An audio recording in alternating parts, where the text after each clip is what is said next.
Hello everyone, आइए आज हम पढ़ते हैं sources of constitution of India, यानी कि कौन सी कंट्री से हमने कौन सा फीचर लिया है।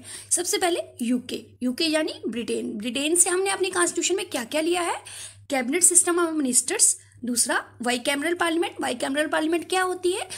पार्लियामेंट के दो सदन यानी कि लोकसभा और Rajya Sabha. Law making process, rule of law, speaker of Lok Sabha, office of CAG, single citizenship और पोस्ट ऑफ पीएम। ये सब हमने कहाँ से लिए हैं? यूके से। अब यूएस से हमने क्या लिया है? आइडिया ऑफ रिटन कॉन्स्टिट्यूशन, मतलब हमारे भारत का जो संविधान है वो हमेशा लिखित रूप में रहेगा। फंडामेंटल राइट्स, उसके बाद इंडिपेंडेंस ऑफ जुडिशरी, यानी कि जुडिशरी जो रहेगी वो हमेशा इंडिपेंडेंस रहेगी। सुप्रीम कोर्ट का फैसला जो होगा वो हमेशा इंडिपेंडेंट होगा, ठीक है।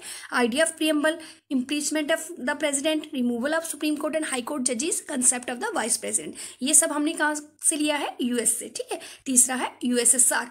अब यूएसएसआर से हमने क्या लिया है? Fundamental duties and 5 year plan.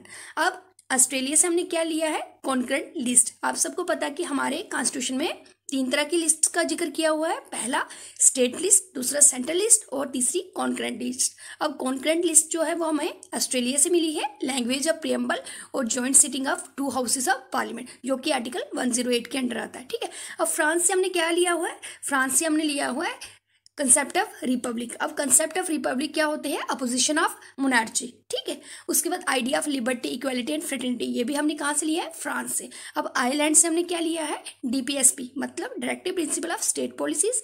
उसके बाद 12 जो मेंबर नॉमिनेट किए जाते हैं राज्यसभा से, वो भी हमें आयरलैंड से मिला है। और method of election of president को, यानी कि हमारे भारत के जो राष्ट्रपति होते हैं उनको किस मेथड से चुनना है, ये भी हमें आयरलैंड से मिला है। और फाइनली कनाडा, ठीक है। कनाडा से हमें क्या मिला है? Quasi federal form of government, मतलब एक ऐसी गवर्नमेंट जिसमें सेंटर हमेशा, यानी कि सेंट्रल गवर्नमेंट जो रहेगी हमेशा स्ट्रॉन्ग रहेगी।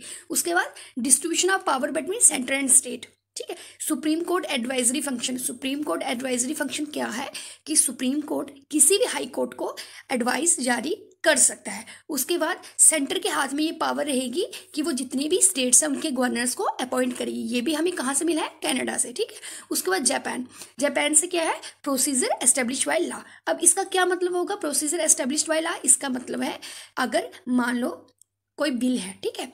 अब बिल कब लॉ बनता है? बिल तब लॉ बनता है, पहले उसको लोकसभा में भेजा जाएगा या राज्यसभा में, किसी भी एक हाउस में भेजा जाएगा, ठीक है।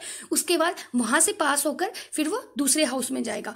फाइनली वो राष्ट्रपति के पास जाएगा और जब राष्ट्रपति उस पर सिग्नेचर कर देगा, यानी कि हस्ताक्षर कर देगा, उसके बाद वो लॉ बन जाता है। और इसमें ये कहा गया है कि अगर ये सभी जो रूल्स हैं वो फॉलो किए गए हैं तो वो जो लॉ होगा वो मान्य होगा, ठीक है। और अब जर्मनी से हमने क्या लिया है? कंसेप्ट ऑफ इमरजेंसी और suspension of fundamental right during emergency, मतलब जब भी हमारे भारत में इमरजेंसी लगेगी उस टाइम फंडामेंटल जो राइट्स होंगे वो ऑटोमेटिकली ही क्या हो जाएंगे? सस्पेंशन हो जाएगी उनकी, ठीक है। और साउथ अफ्रीका से हमने लिया है process of amendment in the constitution, मतलब कॉन्स्टिट्यूशन में कोई भी चेंज करना, अमेंडमेंट करना, ये हमने कहाँ से लिया है? साउथ अफ्रीका से। Thank you.